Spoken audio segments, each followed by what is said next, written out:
bienvenidos a este cuarto módulo. En esta oportunidad abordaremos el resto de los mecanismos procesales constitucionales que ustedes tienen en el programa. Pero antes de ello, repasemos brevemente los objetivos de la asignatura. Advertir las consecuencias jurídicas de la demandabilidad en el Estado de Derecho y de sus fundamentos políticos y constitucionales, con el objeto de dominar las diversas herramientas de tutela de las situaciones jurídico-administrativas de los administrados. Comprender los procesos administrativos mediante el estudio de los principios y normas que los regulan, interpretando para ello los antecedentes locales y comparados que influyeron en su configuración, información doctrinaria y las diversas sistematizaciones de los casos jurisprudenciales. Desarrollar diversas habilidades para operar eficazmente y sostener una actitud crítica y constructiva que influya positivamente en la evolución de estos institutos procesales. Ya en la segunda parte, en la relativa al derecho procesal constitucional, comprender cuál es su contenido e identificar el diseño de la jurisdicción constitucional, tanto a nivel nacional como en las diversas provincias. Reconocer los diversos mecanismos de control de constitucionalidad y sus efectos, tanto a nivel comparado como en la esfera nacional y provincial. Y por último, comprender la dinámica de las herramientas procesales previstas en nuestro sistema jurídico a los fines de la protección de los derechos constitucionales, tanto en su fase individual como colectiva. Dentro del esquema conceptual, entonces, vimos en el módulo 1 y en el módulo 2 la parte relativa al derecho procesal administrativo, en donde nos concentramos en el módulo 1 en abordar cómo es el sistema contencioso administrativo, tanto nacional como provincial. Ya en el módulo 2 abordamos todas aquellas situaciones que quedan excluidas de las reglas que estudiamos en el módulo 1. Ya en la segunda parte de la materia, que se integra con el módulo 3 y 4, abordamos el derecho constitucional, conociendo así los diferentes sistemas que existen tanto a nivel nacional como extranjero, y nos abocamos al estudio de las diferentes herramientas o procesos constitucionales. Por ello, abordamos el amparo y en esta oportunidad, ya en el módulo 4, estudiaremos los lineamientos principales del habeas corpus, del habeas data, la acción de inconstitucionalidad a nivel federal, la acción directa de inconstitucionalidad ante el Tribunal Superior de Justicia y el recurso extraordinario federal. Este módulo 4, entonces, tendrá como objetivos que ustedes puedan conocer y manejar el procedimiento de habeas corpus y habeas data, que comprendan lo relativo al registro de archivos y bases de datos, que identifiquen los diversos mecanismos de planteo de inconstitucionalidad por vía de acción y por último que manejen el sistema recursivo ante la Corte Suprema de Justicia de la Nación a través del recurso extraordinario federal y la consiguiente queja en los supuestos de denegación. Entonces, el derecho procesal constitucional, dijimos, estudia, además del control de constitucionalidad que vimos en el módulo 3, los diversos procesos constitucionales, entre los que se destacan el amparo, el habeas corpus, el habeas data, la acción de inconstitucionalidad y el recurso extraordinario federal. Entramos de lleno ya en lo que corresponde a la garantía de habeas corpus. La garantía de habeas corpus ha tenido un largo desarrollo histórico. Incluso algunos autores remontan la existencia de esta garantía, que significa en vocablos latines, traiga su cuerpo, tengo a disposición mi cuerpo, remontan los antecedentes al derecho inglés, incluso a la Carta de Juan Sin Tierra de 1215 y todos los antecedentes que tuvieron lugar por entonces. Ya en el ámbito nacional, ya en 1811 se hablaba de la existencia de un habeas corpus en nuestro sistema argentino. Sin embargo, para su reconocimiento jurisprudencial tuvimos que esperar unos años más, sobre todo a partir del establecimiento de la Corte Suprema de Justicia de la Nación, que empezó a hacer un desarrollo de este instituto a partir de lo previsto en la Ley 48. Sin embargo, su regulación concreta y detallada le corresponde a la época de la democracia, más precisamente al año 1984, donde se dictó la Ley 23094, conocida en la jerga doctrinaria como la Ley de la Rúa, en honor a cuyo legislador tuvo a su cargo la elevación del proyecto y el tratamiento. En definitiva, el habeas corpus es una garantía constitucional que tiene por objeto la protección del derecho a la libertad física o ambulatoria, que, como ustedes saben, recibió jerarquía constitucional a nivel federal en 1994 al incluirse en el cuarto párrafo del artículo 43, donde vimos que en el primer párrafo se hace referencia al amparo individual, en el segundo párrafo del artículo 43 se aborda el tema del amparo colectivo, en el tercer párrafo de ese artículo lo relativo al habeas data, que ya lo abordaremos enseguida, y en el último párrafo entonces se hace un reconocimiento de lo que nosotros llamamos como habeas corpus. Algunos autores han destacado la particularidad que tiene esta realidad histórica en cuanto al artículo 43, pues ustedes saben, pues así lo explicamos al analizar la acción de amparo, que fue el habeas corpus quien tuvo preeminencia desde el punto de vista temporal con relación a la acción de amparo. Recuerden que en la etapa denegatoria del amparo se rechazaban los planteos de protección de derechos individuales que no eran de libertad física o locomoción, que hacían los justiciables por vía del habeas corpus, porque se decía que ese derecho, esa garantía del habeas corpus solo protege la libertad física o ambulatoria. Es como una especie de paradoja en el sentido que el habeas corpus de alguna manera fue la herramienta mediante la cual tuvo nacimiento el amparo. Sin embargo, los constituyentes de 1994 colocaron al habeas corpus, a la garantía de habeas corpus, dentro del artículo 43 que hace referencia al amparo. Veamos entonces algunas cuestiones con relación al habeas corpus. En primer lugar, tienen que tener presente que la ley de habeas corpus, esta ley dictada por el Congreso de la Nación, tiene ciertas particularidades en cuanto que se aplican a nivel federal y también tienen algunas partes de esa ley que deben ser de aplicación también por las provincias. A los fines de establecer cuál es la competencia en materia de habeas corpus, habrá que estar a quién es el sujeto del cual emana la orden ilegítima o el sujeto que priva de su libertad física o ambulatoria a alguna persona. De acuerdo a de dónde emane entonces esa orden, será la competencia federal o provincial según el caso. También es muy importante de esta ley en cuanto permitió el control de constitucionalidad de oficio de las normas por parte del juez competente en materia de habeas corpus, adelantándose a una discusión que se planteó luego en la jurisprudencia y que recién fue reconocida por la Corte. Eso también lo vimos en el año 2005, en el caso Banco Comercial de Finanzas, donde recién allí la Corte admite el control de constitucionalidad de oficio. Como decimos entonces, ya cerca de 20 años antes, se había reconocido normativamente esta posibilidad de ejercer control de constitucionalidad de oficio por parte del juez que es competente en materia de habeas corpus. También es muy importante que ustedes tengan en cuenta cómo funciona el tema de la competencia en materia de habeas corpus, porque es distinto a lo que venimos viendo en cuanto a la legitimación.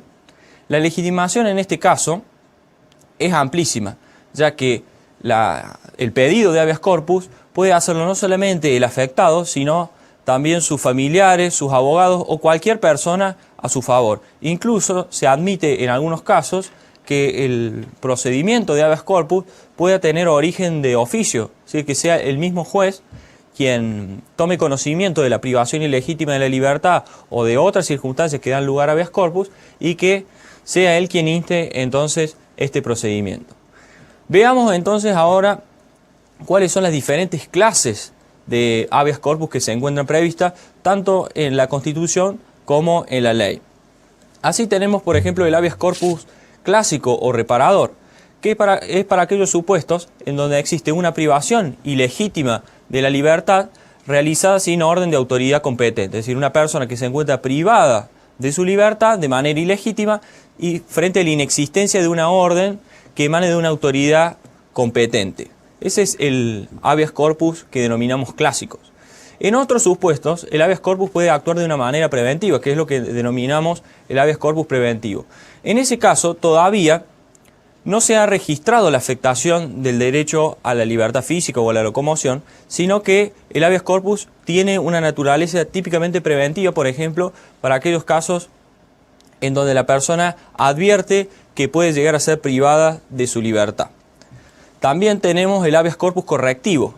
Ya en este caso la persona se encuentra totalmente privada de su libertad, supongamos en una cárcel o en una comisaría, y el objeto del habeas corpus es lograr que se evite el agravamiento de las condiciones de libertad en que se encuentra el detenido.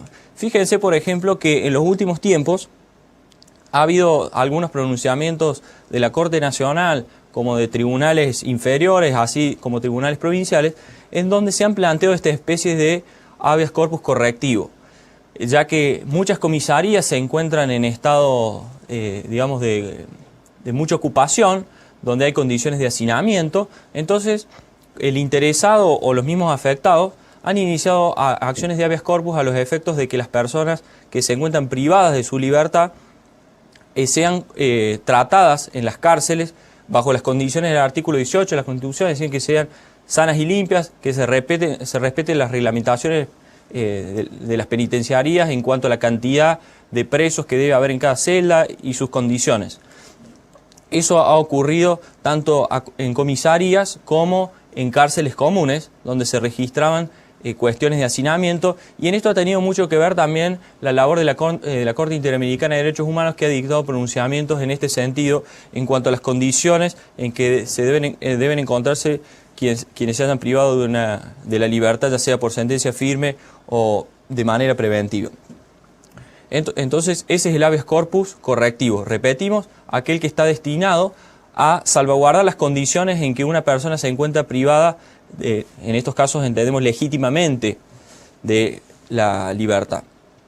Luego tenemos los supuestos de habeas corpus restringido, en donde ya no es como el supuesto preventivo, en donde se trataba de amenazas. Entonces el habeas corpus venía a actuar de manera anticipada a que se produjera la privación de la libertad, sino que ya este habeas corpus está destinado para aquellos casos en donde la persona, si bien no va a ser privada de su libertad, pero está registrando seguimientos o persecuciones por parte de alguna persona. Entonces se inicia este habeas corpus para que el juez competente tome las medidas que sean necesarias para evitar que una persona sea perturbada en el ejercicio de su libertad.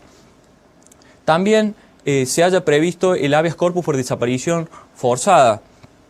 Esta especie de habeas corpus ha tenido su aplicación en la época de la dictadura, de la última dictadura que tuvo este país, en donde las personas sobre las cuales no se conocía su paradero, sus familiares o conocidos iniciaban este pedido de habeas corpus a los efectos de tomar conocimiento cuál era la ubicación de esa persona sobre la cual no se conocía su paradero. Incluso este tipo de pedidos, que muchas veces eran denegados arbitrariamente, como lo han testimoniado los diferentes testigos que han participado en audiencias en donde se discuten crímenes de lesa humanidad, ha presentado en aquel momento muchas irregularidades que ahora están siendo investigadas por parte de las autoridades judiciales que tienen a su cargo la investigación de estos delitos.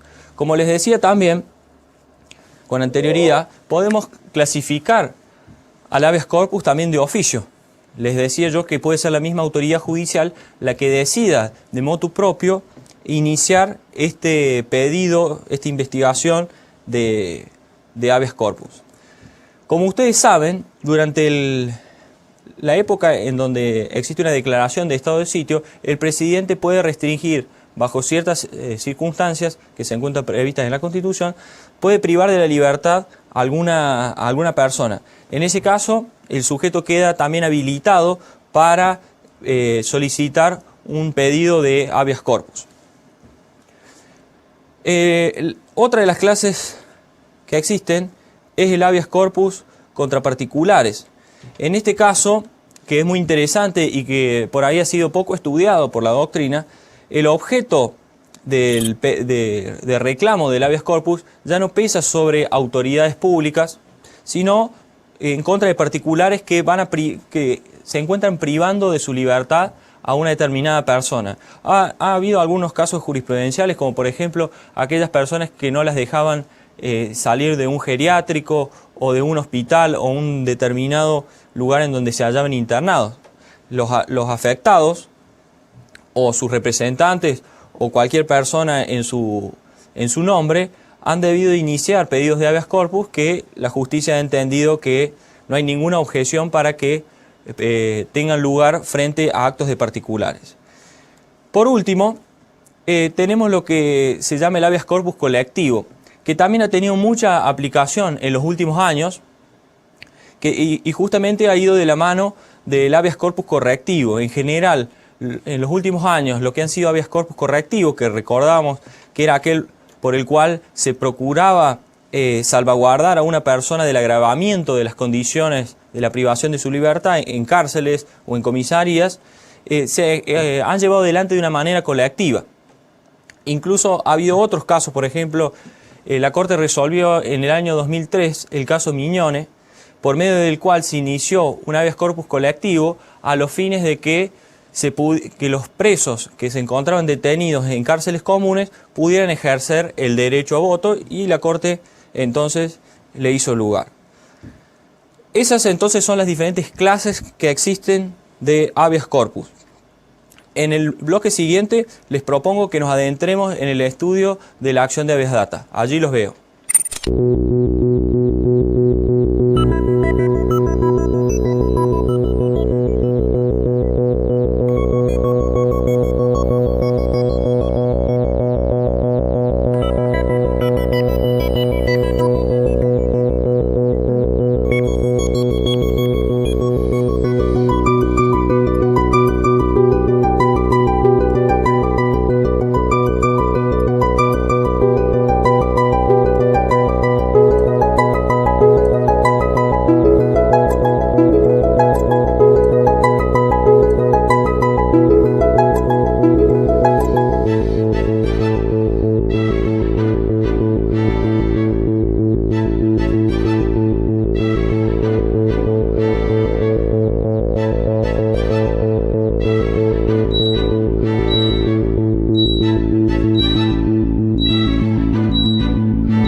Bienvenidos entonces a este segundo bloque, donde seguiremos el tratamiento de los diferentes procesos constitucionales. En el bloque anterior abordamos el tema relativo al habeas corpus, así que seguidamente nos adentraremos en la acción de habeas data. La acción de habeas data es aquella acción que tiene por objeto la protección de datos personales que se hallan en registro de datos, registros o bases de datos, sean públicas o privadas. El primer interrogante que se les planteará a ustedes a partir de la definición que les acabo de dar es cómo se relaciona la acción de habeas data con el acceso a la información pública. Si bien hicimos algunas aclaraciones, ahora que ustedes ya han estudiado el tema concerniente al acceso a la información pública, están en mejores condiciones de advertir algunas diferencias. En primer lugar, el acceso a la información pública persigue el conocimiento de información justamente pública, que se halla en posesión de la administración o de los sujetos legitimados pasivos que vimos, como aquellas empresas o sujetos privados que reciben aportes estatales, aquellos concesionarios públicos que tienen a su cargo un cometido público, o aquellas personas privadas que se encuentren vinculados contractualmente con el Estado, o que sean, por ejemplo, permisionarias de un determinado bien público. En cambio, en el habeas data tiene por objeto el conocimiento de una información que es propia de la persona que lo solicita. Y eso es relevante al momento de determinar cuál es la legitimación activa.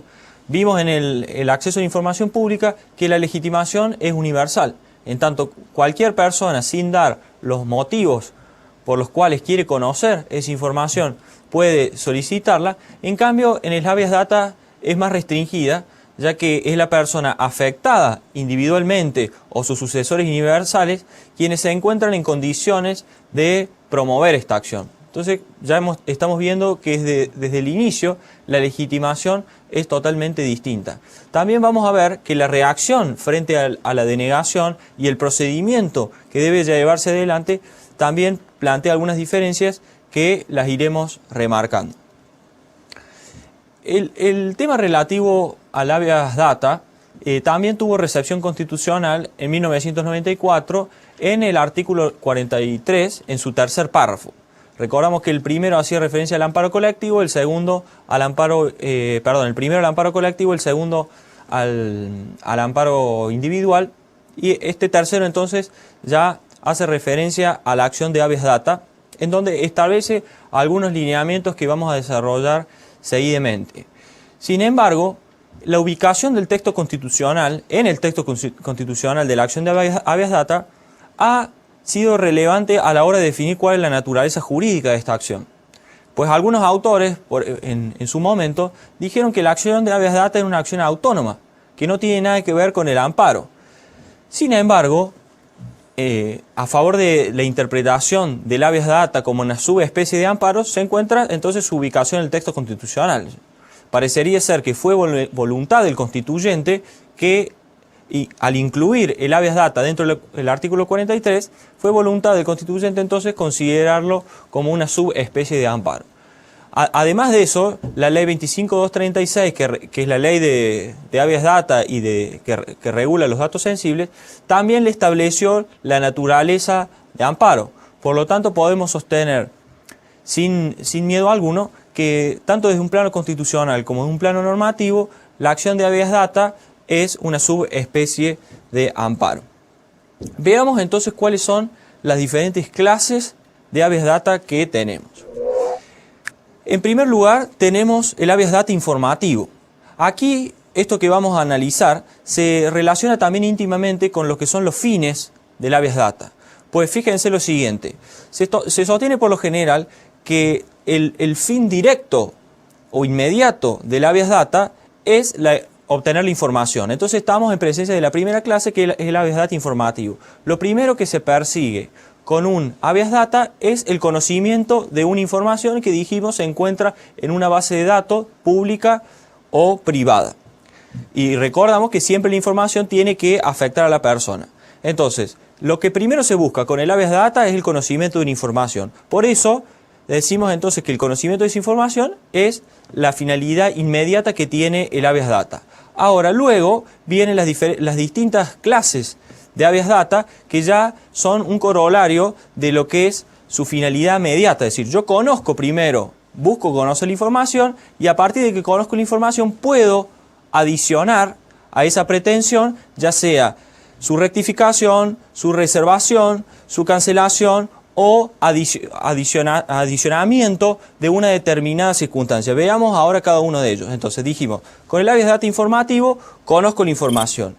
Si yo al conocer esa información estimo que es necesario adicionar una determinada información, voy a adherir a una pretensión de tipo aditiva. Supongamos, si nosotros queremos conocer cuál es la información acerca de mi persona que existe, supongamos, en la base de datos del Banco Central de la República Argentina, donde figura una determinada circunstancia, por ejemplo, una persona que tiene dos nombres, solamente figura uno de esos nombres, y eso le genera un determinado perjuicio a la persona que inicia el habeas data, por ejemplo, a la hora de sacar un crédito, se puede entonces solicitarle al juez que le ordene al Banco Central de la República Argentina que produzca la adición de ese nombre que está omitido en el registro de bases de datos.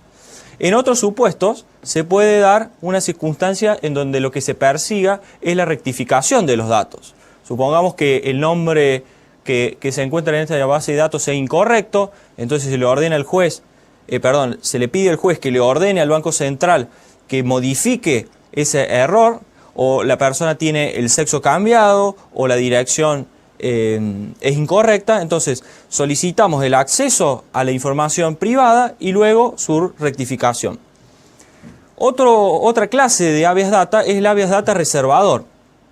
Allí ya pasamos a lo que son los supuestos de datos sensibles que se encuentran regulados en la ley de datos sensibles, en la ley 25.236, a los cuales no me voy a referir en esta oportunidad por razones de tiempo, pero los remito en eso al material de estudio, en donde ya entramos en casos de información sensible.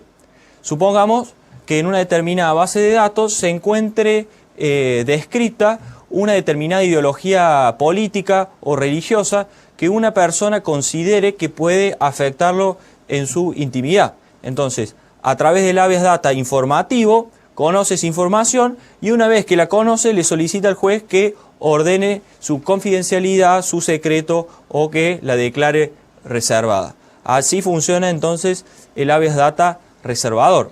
Después dependerá del caso concreto la valoración de qué se considera dato sensible en base a la ley 25.236. En otros supuestos, en vez de solicitar que ese dato sea reservado, se puede pedir su cancelación. Así hablamos entonces de habeas data cancelatorio, que persigue entonces como objeto que ese dato que consideramos discriminatorio o que afecte a la persona de acuerdo a las circunstancias particulares, que sea directamente suprimido o cancelado. También ha habido supuestos de habeas data colectivos, donde se han registrado, por ejemplo, demandas en contra de bases de datos que pertenecían a tarjetas de crédito. Entonces un determinado grupo de consumidores que encontraba una afectación a un derecho individual en base a lo que allí se había registrado, iniciado de una manera colectiva este tipo de reclamos, como se ha resuelto en la Corte Suprema, admitiéndose esa posibilidad. Es muy importante que tengan en claro lo siguiente. Para poder iniciar el habeas data, primero se debe hacer una intimación previa al registro base de datos. Eso es muy importante porque actúa como una forma de actuación previa, como una especie, trazando un paralelo como si fuera el agotamiento de la vía administrativa. Yo debo intimar primero de una manera fehaciente a la empresa que trabaja con esa base de datos, que posee esa base de datos. Puede ser ya sea para tomar conocimiento o para verificar alguna de los objetivos mediatos del habeas data, es decir, la adición, la rectificación, la reserva o la cancelación del dato. Si a partir de esa intimación transcurren 10 días sin que hayamos obtenido respuesta en cuanto a alguna de esas circunstancias, ustedes quedan ya habilitados para la promoción del habeas data. Eso es muy importante saberlo, porque si no, la acción puede ser declarada inadmisible en la medida que no se cumpla con esos requisitos. También es importante saber que no se puede estar ejerciendo este derecho de una manera irrestricta.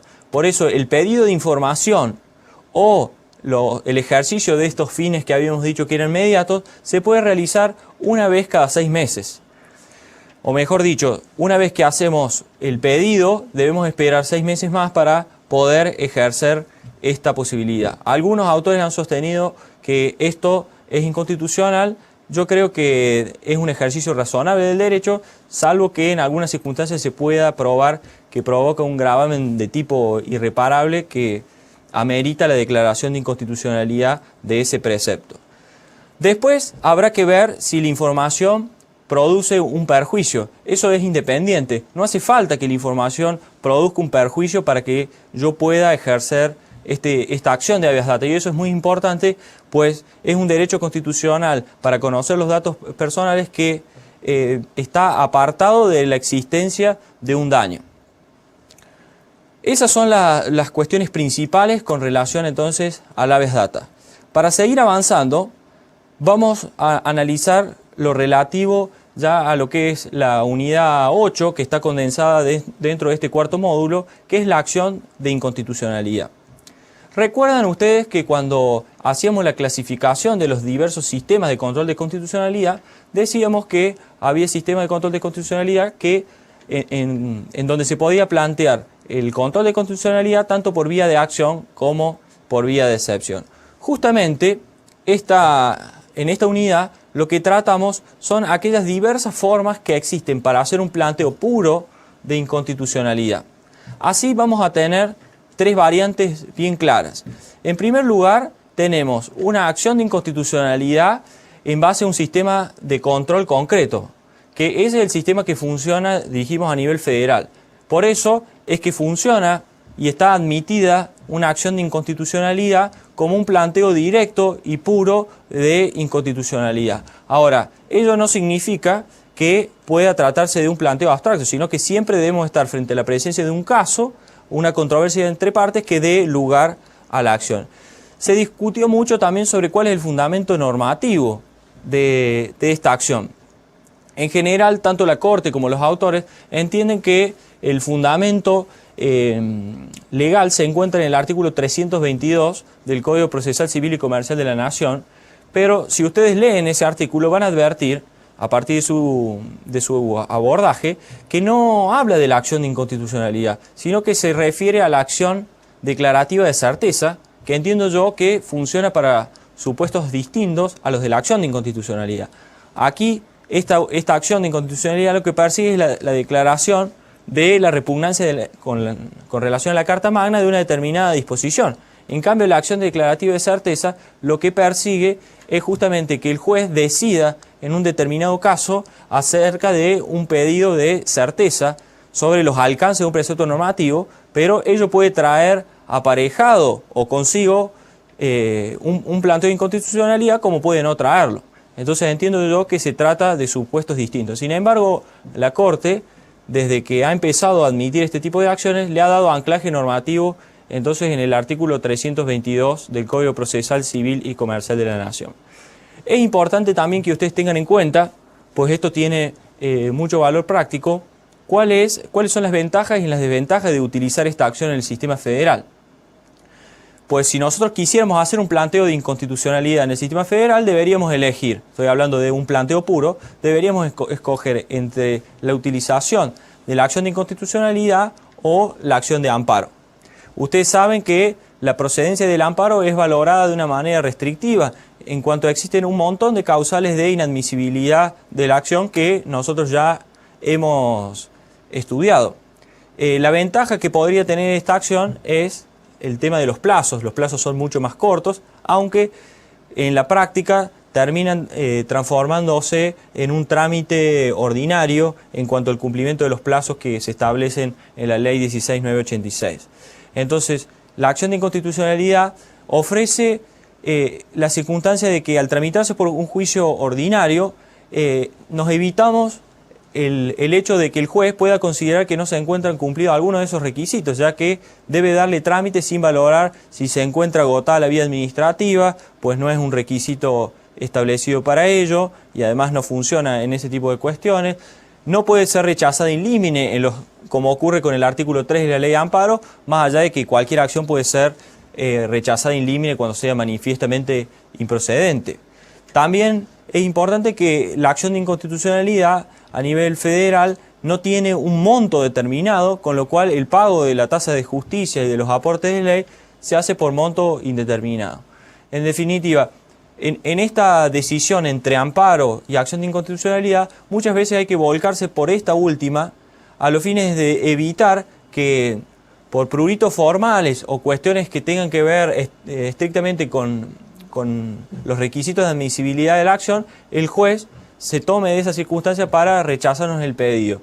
Pues como les dije entonces, la acción de inconstitucionalidad del sistema federal evita el planteo de todas esas cuestiones y ustedes van a encontrarse directamente ya con una acción admitida que luego de tramitar ya va a quedar en condiciones de ser resuelta.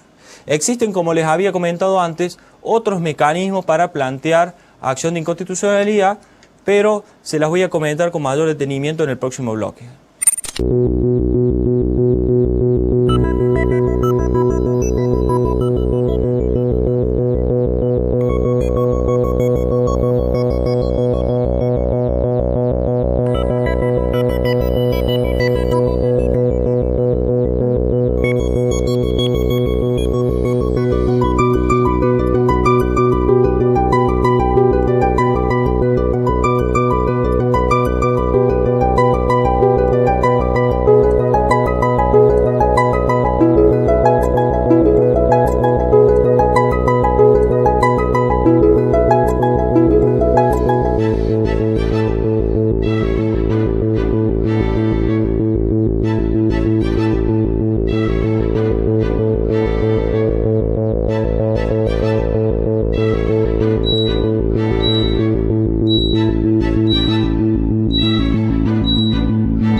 Continuamos entonces en este tercer bloque con el desarrollo de la temática relativa a la acción de inconstitucionalidad. Les había comentado entonces que a nivel federal, a partir del año 1985, en la causa Santiago del Estero, aunque para algunos autores los inicios o la admisión de este tipo de pretensiones se dio en otros precedentes, por ejemplo en el caso Gomer, más allá de ello, durante la década de los 80 la Corte empezó a aumentar el tratamiento y el pedido de estas acciones de inconstitucionalidad. Pues el justificativo que tuvo la Corte para demorar la admisión de este tipo de acciones estaba dado porque el sistema argentino de control de constitucionalidad siempre había sido realizado de una manera concreta. Entonces los jueces entendían que el hecho de admitir una pretensión pura de inconstitucionalidad podía dar lugar a pasar a un sistema de naturaleza más abstracta. Sin embargo, la Corte encontró la manera de admitir ese tipo de pretensiones, pero manteniendo siempre la existencia de un caso o causa judicial a los efectos del control de constitucionalidad. Así, entonces, en este tipo de acciones, lo que va a haber es un planteo puro, es decir, la demanda va a tener por objeto directamente la declaración de inconstitucionalidad de un determinado precepto normativo. Para algunos autores, en base a lo que establece el artículo 322, entienden que la naturaleza de esta acción de inconstitucionalidad es siempre preventiva, pues si ya ha habido una afectación concreta, entienden que este tipo de pretensiones no puede ser utilizada. También, en base a lo que establece el artículo 322, se ha señalado desde la jurisprudencia que ese tipo de acciones de inconstitucionalidad solamente funciona en la medida en que no exista otro medio judicial más idóneo para el planteo de esa circunstancia. Entonces, como conclusión tenemos que tener en cuenta que en el sistema federal existe una acción pura de inconstitucionalidad, pero nunca el sistema es abstracto, sino que siempre va a depender de la existencia de una causa concreta, de una controversia entre partes.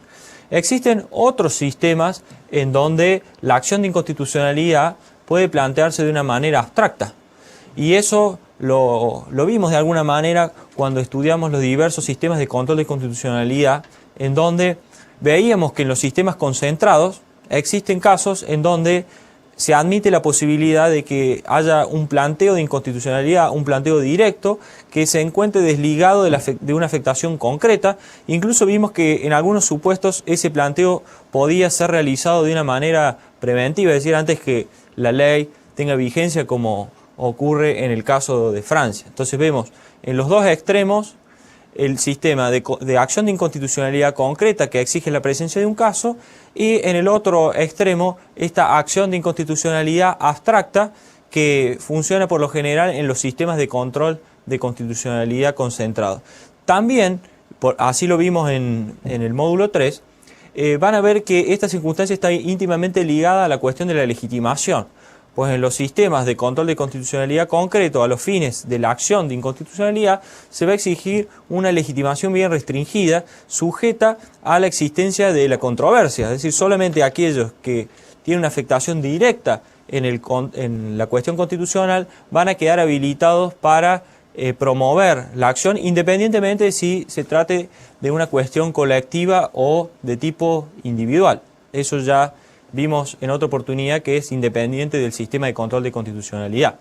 Ahora, entonces, en los sistemas de control de constitucionalidad de tipo concentrado, en donde hay la posibilidad, donde existe la posibilidad de plantear una acción abstracta de inconstitucionalidad, advertirán ustedes también que la legitimación va a ser amplia, en tanto que normalmente se admite que al ser abstracta y no exigirse una afectación directa, existan diferentes sujetos legitimados, muchas veces diputados, que se hallan en la posibilidad de hacer ese planteo entonces directo de inconstitucionalidad.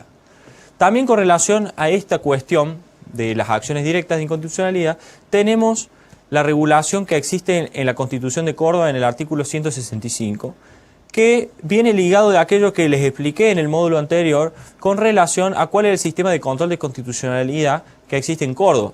Allí vimos que el sistema de Córdoba, en cuanto a control de constitucionalidad, es de naturaleza mixta, lo que en teoría se denomina el modelo dual o paralelo. Allí les comenté también que eso era producto de lo establecido en el artículo 165 de la Constitución, que prevé una acción directa de inconstitucionalidad, que otros denominan acción autónoma de inconstitucionalidad, que va a perseguir la declaración de inconstitucionalidad de normas de tipo general, como leyes, reglamentos u ordenanzas, y es muy importante a los efectos de la procedencia de esa acción que esa norma general que se cuestiona no haya sido objeto de aplicación. También se permite en esa acción el pedido de medidas cautelares, que por lo general consiste en la suspensión de los efectos de la norma cuyo contenido se plantea como inconstitucional, hasta que se dicte esa sentencia que en el caso de Córdoba va a implicar un efecto derogatorio de esa norma general. A su vez, paralelamente, en Córdoba, frente a los planteos de inconstitucionalidad, puede realizarse un control de tipo difuso en los diferentes fueros que se hayan establecido, por ejemplo, familia, penal, laboral o civil, donde va a funcionar un sistema difuso en la medida que el control de constitucionalidad sea de un planteo concreto en base a una afectación concreta y directa, independientemente de si son normas generales o individuales. Por ejemplo, una norma general o un acto individual, como puede ser un acto administrativo, debe ser cuestionado, en el caso de que se den los requisitos para ello, puede ser cuestionado por vía de amparo en la sede competente a los fines de esa acción, o por el fuero contencioso administrativo cuando tenga su intervención, y también las normas generales que ya tuvieron una aplicación concreta y que generaron un perjuicio, tienen que ser objeto de inconstitucionalidad directamente ante el juez competente de acuerdo a la acción que se trate. ¿Ven? Hay una combinación entonces de un sistema de control de constitucionalidad difuso que poseen todos los jueces con un sistema de control de constitucionalidad concentrado que va a recaer, en virtud del imperio de la Constitución de Córdoba, en cabeza del Tribunal Superior de Justicia, que intervendrá en pleno, o sea, van a ser todos los jueces, todos los miembros del Tribunal Superior los que van a emitir un voto, a diferencia de lo que ocurre en otras causas comunes, como vimos, por ejemplo, en materia contenciosa administrativa, donde intervenía una sala integrada por 3 jueces. En materia de control de constitucionalidad por vía de acción directa de inconstitucionalidad, entonces, intervienen todos los miembros del Tribunal Superior en lo que se denomina técnicamente como pleno. Y así entonces vemos que este sistema de Córdoba es dual o paralelo o mixto en cuanto combina elementos de los diferentes sistemas. Para pasar en limpio entonces el tema de la acción de inconstitucionalidad, decimos entonces que tenemos un sistema de acción de inconstitucionalidad abstracto, en donde la legitimación es amplia, un sistema mixto, como en el caso de Córdoba, en donde existe una acción de inconstitucionalidad que es directa porque procede directamente ante un tribunal superior que concentra el control de constitucionalidad de normas generales, como leyes, ordenanzas o reglamentos, cuya aplicación está en ciernes y que por lo tanto los efectos de las sentencias van a ser de tipo derogatorio. A partir de ello vamos a pasar entonces a la última unidad, que es en donde vamos a estudiar lo relativo al recurso extraordinario federal. Esto va de la mano con lo que ha sido el desarrollo histórico de nuestro país en cuanto a la existencia de gobiernos provinciales que conservan plena autonomía y la creación de un sistema federal de gobierno en donde va a ser este sistema federal el que tenga la última palabra en cuestiones de constitucionalidad. Ya me estoy refiriendo a lo que es el ámbito judicial. Entonces, en la cúspide de la organización judicial federal hemos ubicado a un órgano que se llama la Corte Suprema de Justicia de la Nación, quien va a ser por vía de recurso extraordinario la garante de la supremacía constitucional y del predominio de las instituciones federales sobre las instituciones provinciales.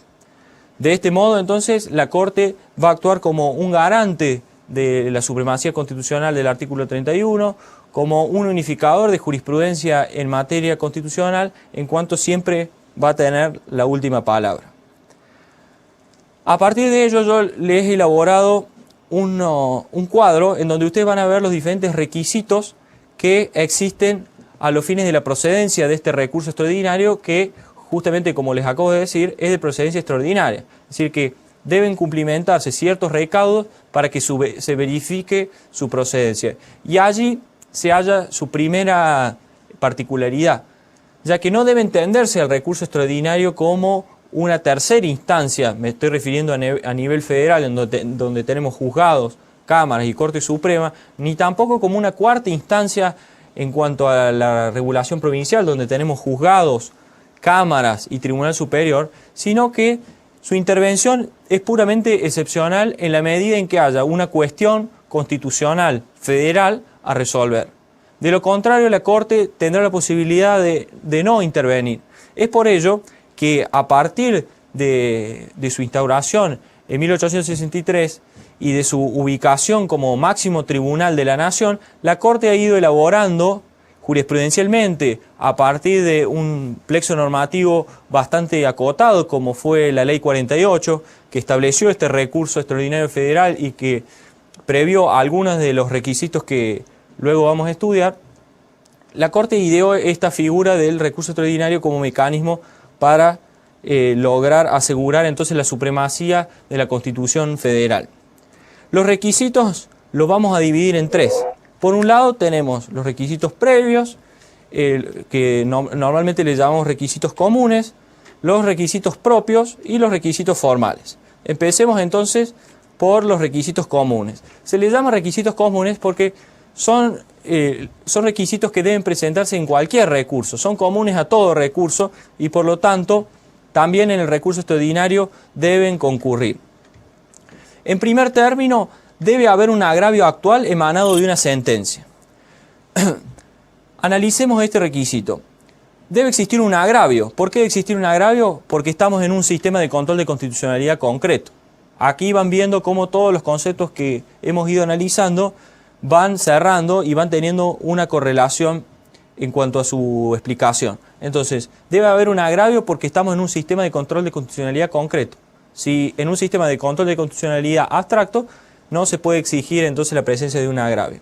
El agravio debe ser actual, y esto hace a la cuestión temporal en cuanto a la existencia del caso.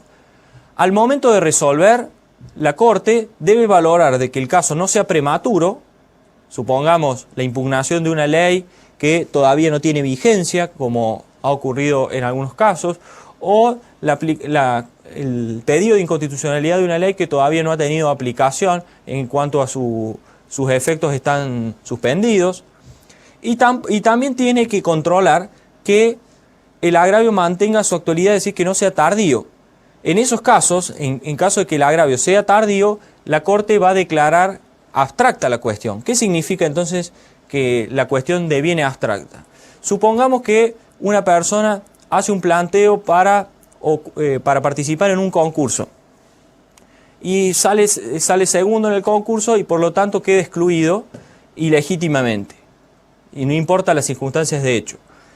Va a impugnar ese concurso, va a agotar la vía administrativa, va a llegar a la última instancia que es la Corte. Supongamos que antes de que la Corte resuelve se suprime ese cargo o esa cátedra. Evidentemente que la Corte al resolver va a declarar la cuestión abstracta o directamente esa persona, por renuncia de la persona que había salido primera, se hizo cargo de la cátedra. Como advertirán, ya no es necesario que el juez, que la Corte en este caso, se expida sobre esa cuestión constitucional. Y esto va de la mano también de un principio que yo les comenté con anterioridad en el módulo 3, ya que el control de constitucionalidad vimos que es la última ratio, siempre es la última herramienta con que cuenta el juez. Por eso siempre antes de resolver una cuestión constitucional tiene que tratar de evitar a través de diferentes técnicas interpretativas de declarar la inconstitucionalidad de una norma. Es por eso que para evitar el pronunciamiento constitucional el juez tiene que chequear si el agravio se mantiene al momento de resolver. Ese agravio debe emanar de una sentencia, no puede emanar de otra figura jurídica, aunque después veremos al analizar el requisito de la sentencia definitiva algunas excepciones que se han planteado.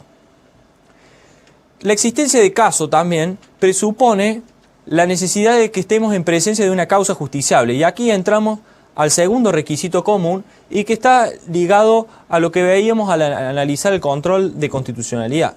Han existido determinadas cuestiones que han sido consideradas no justiciables por parte de la Corte. En este mismo lineamiento también ha actuado la Corte Suprema de Justicia de los Estados Unidos, la Suprema Corte de Estados Unidos, al entender que en determinados casos el juez debe rehusarse a intervenir a los efectos de no violar la división de poderes. Así existen innumerables causas no justiciables, como se ha entendido, por ejemplo, en materia de juicio político o de declaración de estado de sitio, siempre con diferentes matices. También así lo ha considerado en supuestos de control judicial de concursos docentes o en la valoración de la aptitud de empleos públicos y en innumerables supuestos que han sido considerados como causas no justiciables. Entonces, para que se verifique la existencia de este control de la Corte por vía de recurso extraordinario federal, es necesario la presencia de una causa justiciable. Y por último, es necesario la intervención de un tribunal, cuestión que les ampliaré en el último bloque.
Continuamos entonces en este último bloque del módulo 4 con el desarrollo de los requisitos de procedencia del recurso extraordinario federal. Habíamos visto que dentro de los requisitos comunes debía haber un agravio actual emanado de una sentencia, la existencia de una causa justiciable y la intervención de un tribunal, cuestión que también la veremos con mayor detenimiento cuando hagamos referencia a sentencia definitiva. Sin embargo, se ha considerado a la intervención de un tribunal como una cuestión bastante amplia en donde no solamente quedan involucrados los tribunales judiciales, sino que se ha admitido jurisprudencialmente algunos casos en donde se permitía la interposición de un recurso extraordinario frente a la decisión de un tribunal de tipo administrativo o tribunales tipo militares u otros organismos que no eran considerados técnicamente un tribunal, como ocurre en materia de juicio político o de jurado de enjuiciamiento. Ingresando ya entonces lo que son los requisitos propios, abordaremos los requisitos justamente propios del recurso extraordinario. Los otros eran comunes a cualquier recurso, en este caso son propios del recurso extraordinario, es decir, la parte medular para la procedencia del recurso extraordinario federal. El primer requisito y el más importante es la existencia de una cuestión federal. Es decir, debe existir una cuestión federal para que la Corte intervenga, justamente porque la labor de la Corte, su función institucional, es asegurar la supremacía constitucional de nuestra Carta Magna Fundamental.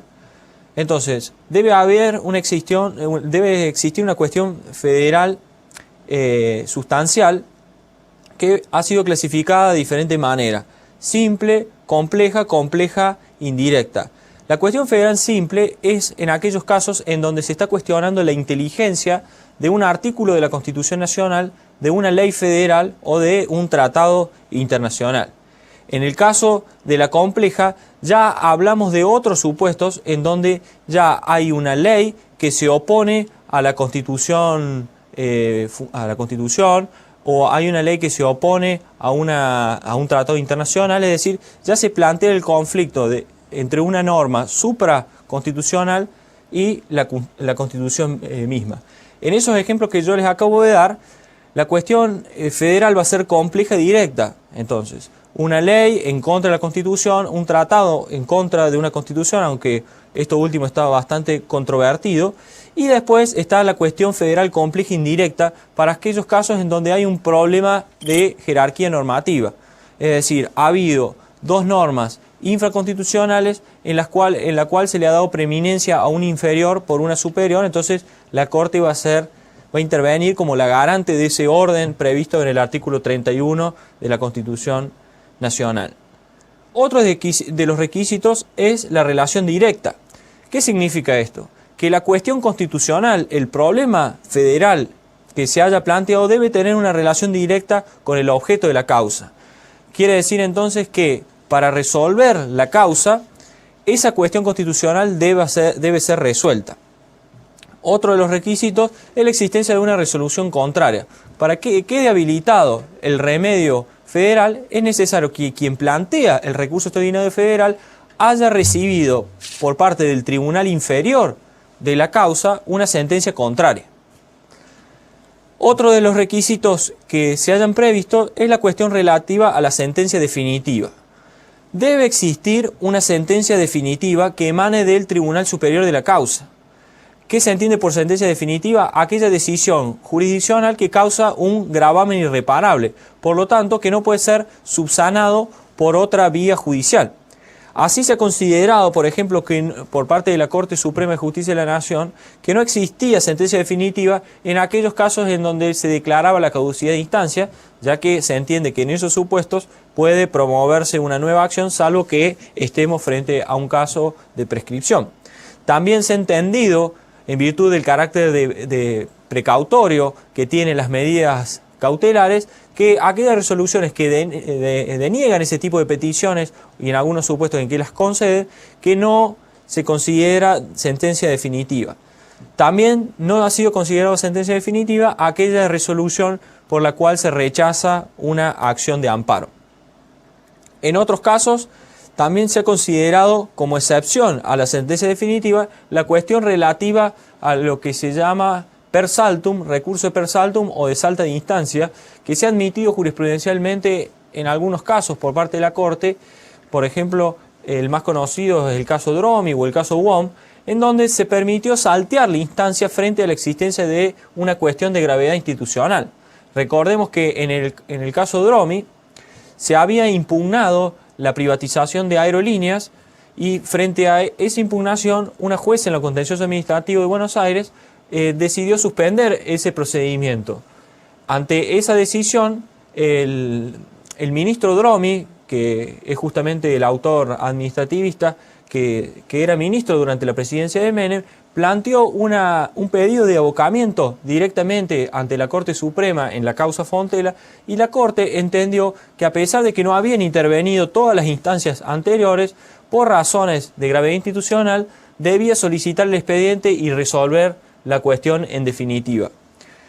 Últimamente, a partir de la integración de la Corte luego del 2003 por las designaciones que hizo el expresidente Néstor Kirchner, se ha encargado la Corte de aclarar que no existe el per saltum en nuestro derecho, máxime que con la ley 25587, conocida como ley Tapón, se derogó el artículo 195 bis del Código Procesal Civil y Comercial de la Nación, que lo establecía o que permitía esta especie de per saltum.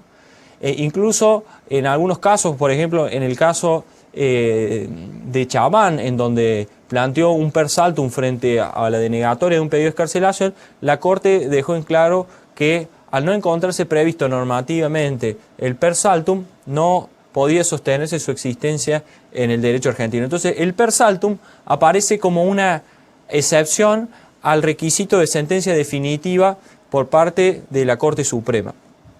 Aquí también se ha analizado en muchos precedentes jurisprudenciales los supuestos que yo les analizaba anteriormente cuando les contaba que uno de los requisitos comunes es la intervención de un tribunal. No ha sido considerado sentencia definitiva, por ejemplo, la decisión de un jurado de enjuiciamiento, la decisión de la destitución de un magistrado a través de juicio político, la decisión de un tribunal administrativo, como ocurrió en el caso Fernández Arias, que ustedes ya conocen con relación al tema de la constitucionalidad de los tribunales administrativos. Otro requisito que va de la mano del anterior es la existencia de un gravamen irreparable. Esto quiere decir que la sentencia por la cual se resuelve la cuestión constitucional debe causarle un gravamen de imposible reparación en otra vía. Por lo tanto, si la posibilidad existe de plantear otra acción en donde se pueda ventilar la cuestión debatida, será improcedente el recurso extraordinario federal. Por último, con relación a los requisitos propios, tenemos que la sentencia debe emanar del Tribunal Superior de la Causa. ¿Qué se considera Tribunal Superior de la Causa? Bueno, eso va a depender del fuero en que se trate. En Córdoba, Tribunal Superior de la Causa en materia federal es la Cámara Federal. En otras cuestiones, por ejemplo, en materia penal, es Tribunal Superior de la Causa la Cámara de Casación Penal que se encuentra en Buenos Aires, así como lo es en materia previsional la Cámara Federal de Seguridad Social. Si el recurso extraordinario va a interponerse frente a la sentencia de un tribunal, de un máximo tribunal de una provincia, ustedes advertirán que en Córdoba el Tribunal Superior de Justicia aparece como el superior tribunal de la causa. Entre los requisitos ya formales encontramos dos bien marcados. Por un lado, la necesidad de efectuar la reserva federal. Es muy importante aprovechar este espacio para hacerles algunas aclaraciones sobre el tema de la reserva federal.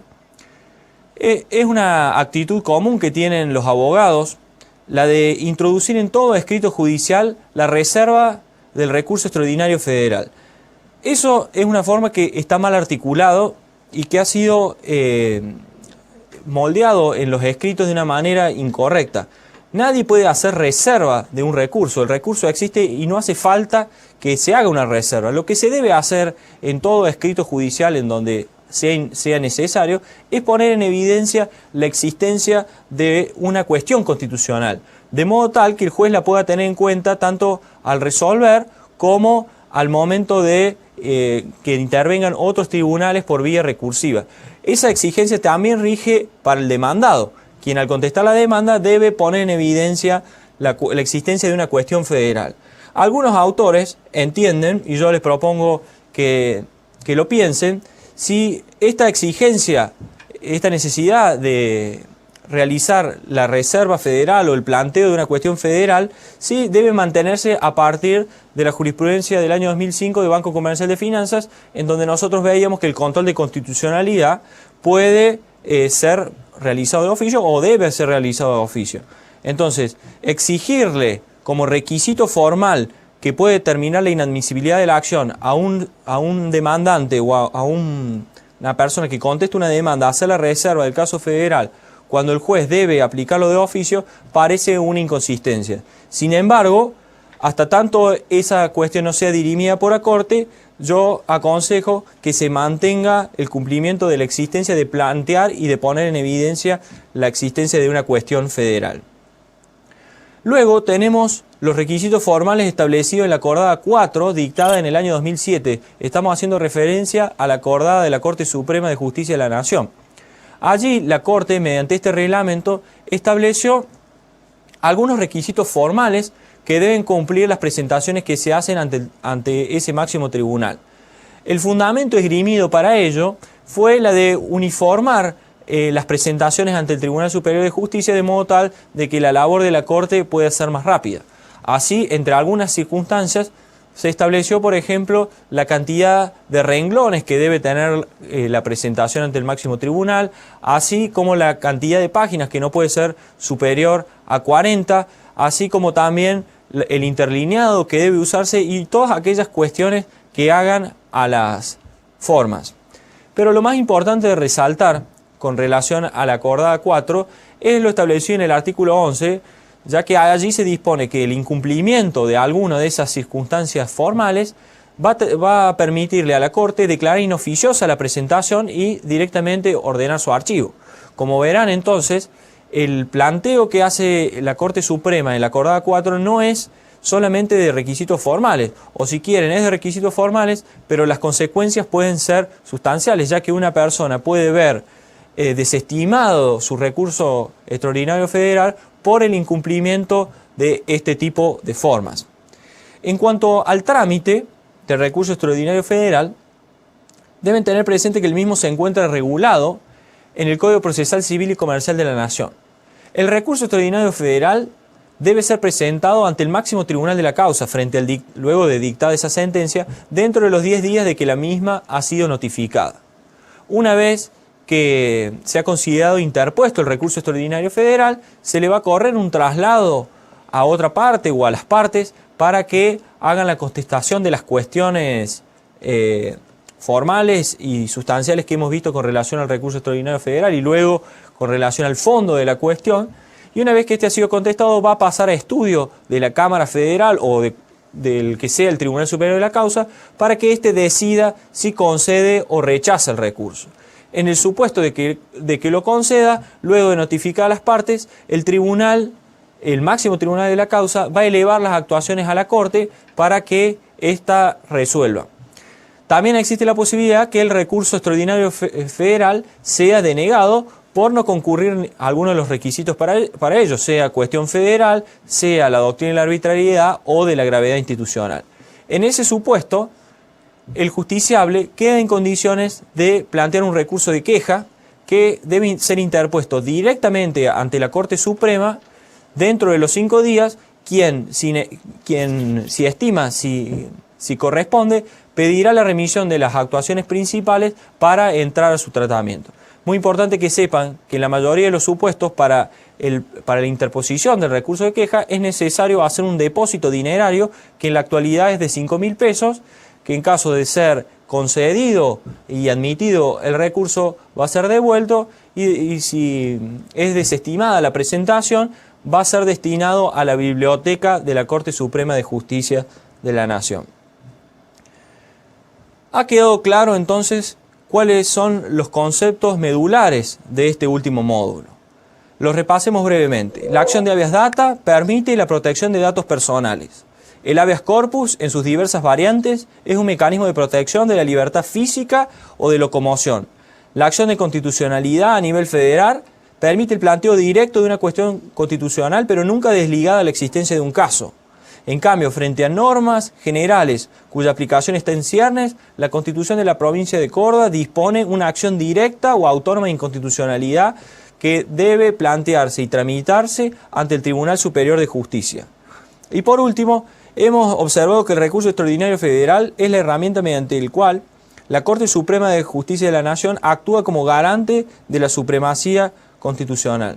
De este módulo, a partir de estas circunstancias, hemos visto los diferentes mecanismos procesales constitucionales y el sistema de control de constitucionalidad.